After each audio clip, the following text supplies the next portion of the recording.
guys, kita lagi di Masjid Agung Surakarta nih guys. Jadi kita di sini akan mencari tahu apa sih yang ada di dalam Masjid Agung Surakarta serta tradisi apa yang ada di dalamnya. Stay tune ya guys. Dadah.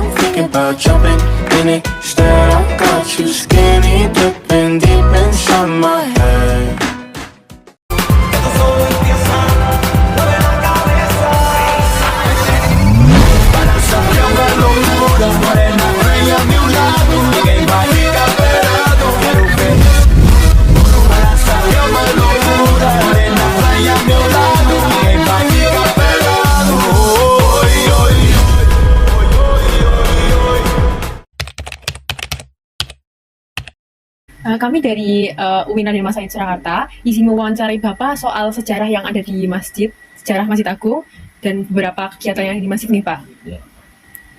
Sebelumnya boleh tahu Bapak sendiri, Bapak siapa gitu? Ya, nama saya Abdul Basit Rohmat, Sekretaris Pengurus Masjid Agung Surakarta periode 2024 sampai 2027. Ya, langsung saja, ucapkan terima kasih atas Mahasiswa UIN yang telah berkunjung Masjid Agung.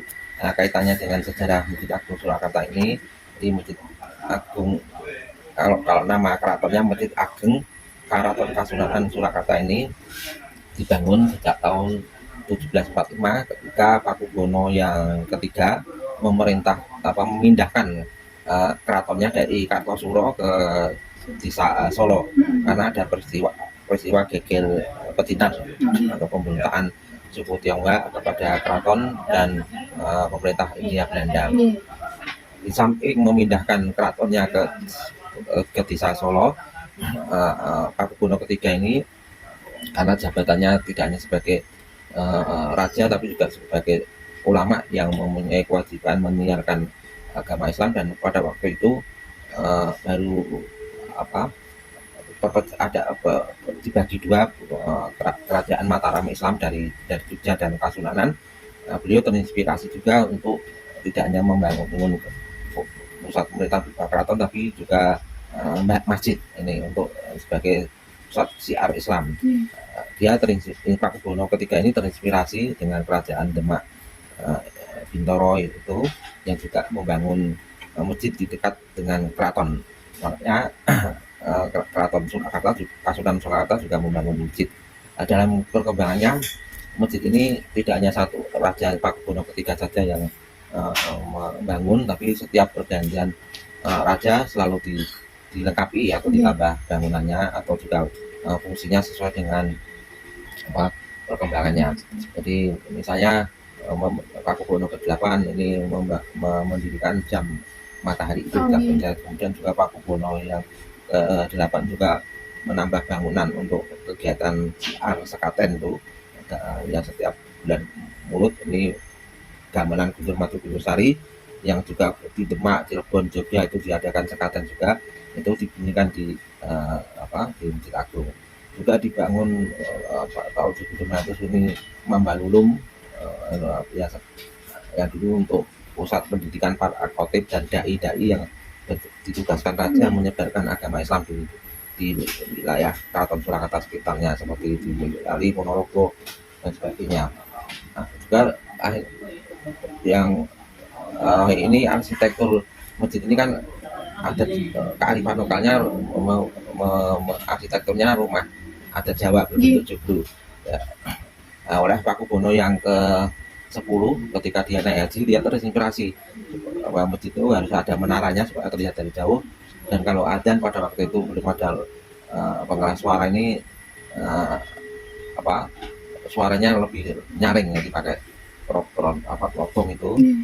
Dia bangun menara itu, jadi yang bergaya arsitektur Timur Tengah. Kemudian ada gapura berbentuk kubah yang orang kalau masuk ada makna, dia menilai Allah Taala. Jadi masjid ini dibangun dari Pakubono 3 sampai 10 yang seperti sekarang ini terlihat. Sejak kemerdekaan Pakubono 11, 12, 13 tidak ada penambahan bangunan yang berarti oleh pemerintah. Ini sekarang ditetapkan sebagai bangunan cagar budaya. Oh ya. Untuk kegiatan sendiri yang ada di masjid ini biasanya ada kegiatan apa? Ada tradisi yang diadakan oleh keraton yang masih terpelihara seperti peringatan Maulud Nabi yang tiap bulan Maulud itu sekaten, kemudian ada juga pembagian sedekah raja berupa gunungan itu ya setiap momen mulut, kemudian juga Syawal atau Lebaran itu, kemudian besar setelah Idul Adha itu ada gunungan dibagikan sedekah raja ini berupa makanan tradisional dan hasil bumi. Kemudian ada malam selikuran kalau bulan Ramadan itu menyambut Lailatul Qadar. Ini tradisi juga dari keraton yang masih berjalan di Masjid Agung. Kalau yang diadakan oleh pengurus ya sama, ada pengajian kuliah subuh, kemudian pengajian dari besar Islam, kemudian ada kuliah dulu dan sebagainya. Untuk filosofi dari setiap kegiatan, misalnya dari filosofi sekaten dan filosofi sedekah gunung itu, sedekah raja itu apa Pak? Ya, jadi dulu makna sekaten ini diambil dari sahadaten. Jadi ini kearifan lokal raja dan para wali dahulu dan ulama keraton. Dulu masyarakat kan senang dengan gamelan. Bagaimana supaya Islam ini bisa dianut dengan baik, bisa akomodatif dengan tradisi-tradisi yang ada, yang pada waktu senang dengan gamelan sebagai kepercayaan Hindu, sebagai ibadah. Nah, ini berubah persepsinya, gamelan ini hanya sebagai untuk metode dakwah saja. Jadi kalau mau ke masjid ini juga Islam membutuhkan gamelan, tapi untuk syiar. Biar gending-gendingnya yang dulu untuk sarana berdoa, sekarang hanya untuk berdakwah saja. Jadi saya diambil dari Al-Quran dan hadis, gending-gending Jawa diubah itu tentang simbol-simbol, mengajarkan tentang dari mulai lahir sampai meninggal, nanti sampai di akhirat itu ada makna dandang gula, pucung, megatruk itu ada. Jadi tradisi-tradisi ini memang sudah ada di masyarakat. Para raja hanya memberikan nilai-nilai Islam kepada tradisi itu supaya Islam dianut dengan baik, tidak dengan cara konfrontasi. Kalau misalnya kan sekarang kan Masjid Agung sama keraton itu udah beda keturunan gitu kan Pak? Ya. Itu mulai tahun berapa ya Pak? Ya, jadi dulu sejak diambil alih oleh pemerintah, awal mula pengurus ini yang menetapkan Kementerian Agama. Tapi sudah hampir 6 tahun ini ada peraturan baru karena pemerintah harus ikut untuk dalam undang-undang cagar budaya ini, memelihara bangunan cagar budaya ini harus masuk dalam kepengurusan, maka SK-nya sekarang pemerintah Kota Surakarta. Jadi tapi dari unsur keraton tetap terlibat Tetap dalam masih terlibat, ya. pengurusan di penasehat. Yeah. Ini karena yaitu ini di SK Presiden bangunan ini tetap milik keraton ya, karena ada tradisi keraton, juga ada milik negara karena SK-nya dan juga pembiayaan seperti sekarang pembangunan ini kan dibiayai oleh pemerintah. Ini. Jadi masjid ini tidak boleh mengajarkan yang bertentangan dengan tradisi keraton dan juga menentang pemerintah. Jadi harus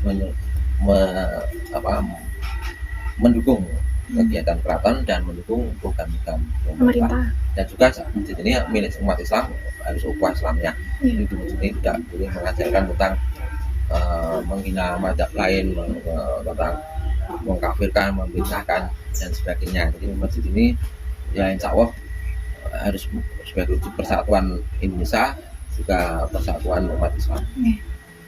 Untuk pembangunan ini sedang ada pembangunan apa ya Pak? Ya, ini ada bantuan dari Uni Emirat Arab, rehabilitasi keraton, tapi juga menyangkut dengan masjid. Nah, ini masjid ini diantaranya pengecatan menara, pengecekan bangunan yang di dalam itu yang sudah dimakan rayap, kemudian ada nanti penggantian pasir ini dikembalikan sebisa mungkin hampir sama seperti dulu ya. Jadi seperti itu. Untuk di Masjid Agung ini sendiri kan terdapat juga naskah kuno. Ya. Nah, untuk naskah kunonya itu isinya apa nggih? Ya, jadi itu kitab-kitab klasik, baik ya karangan ulama seperti Imam Ghazali, ya Ulumuddin, atau juga dari Imam Syafi'i, karena masjid ini kan dari sebagian besar Indonesia menganut mazhab Imam Syafi'i, karya Imam Syafi'i, di samping juga ulama-ulama keraton atau karangan-karangan dari para pustakawan keraton. Nah, ini tersimpan di dalam kitab-kitab kuno itu yang bertuliskan huruf Jawa Pegon atau bahasa Arab atau huruf Jawa. Nah, ada sebagian yang tersimpan di Masjid Agung, ada yang sudah digitalisasi termasuk dari tim UIN itu, Dr. Ismail Yahya kalau nggak salah, itu ada yang tersimpan di keraton sampai sekarang. Dan perpustakaan Masjid Agung ini kemarin ditetapkan sebagai perpustakaan yang memang menyimpan manuskrip kuno baik di Indonesia. Berarti untuk manuskrip kuno itu ada yang terdapat di keraton dan juga ada yang di Iya, sini. betul. Ye.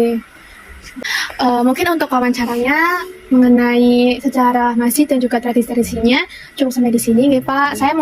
Kami mengucapkan terima kasih untuk kesediaan Bapak untuk diwawancara.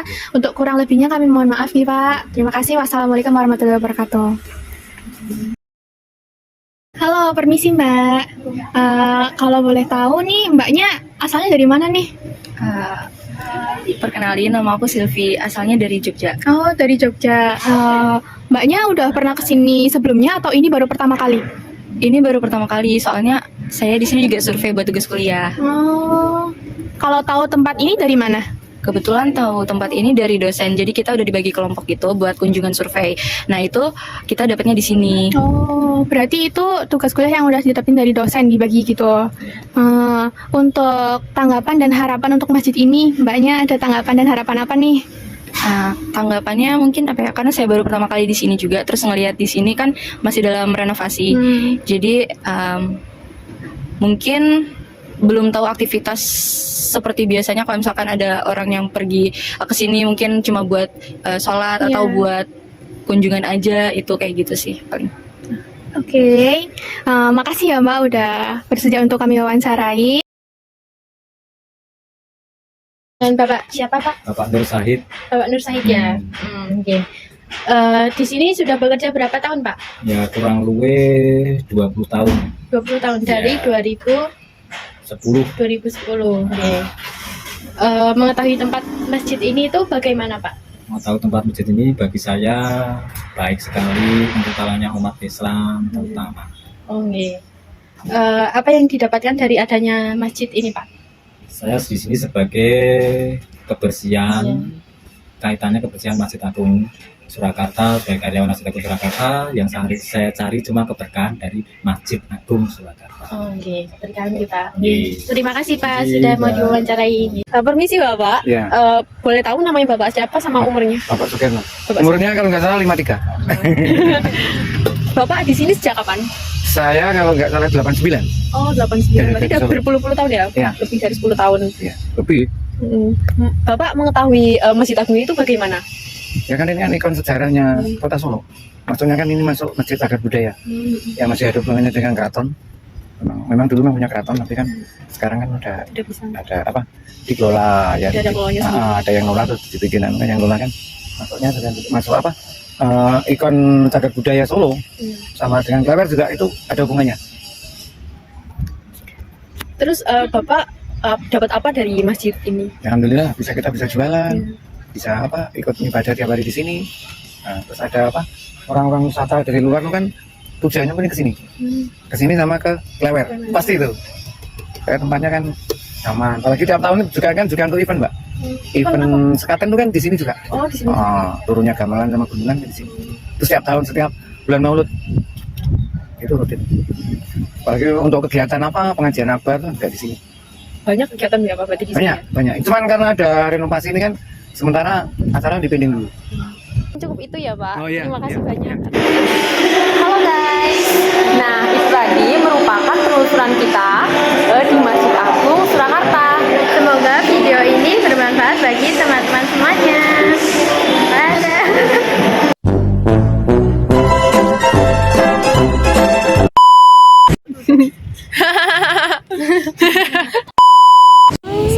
Ini keringatnya tuh masuk mata aku.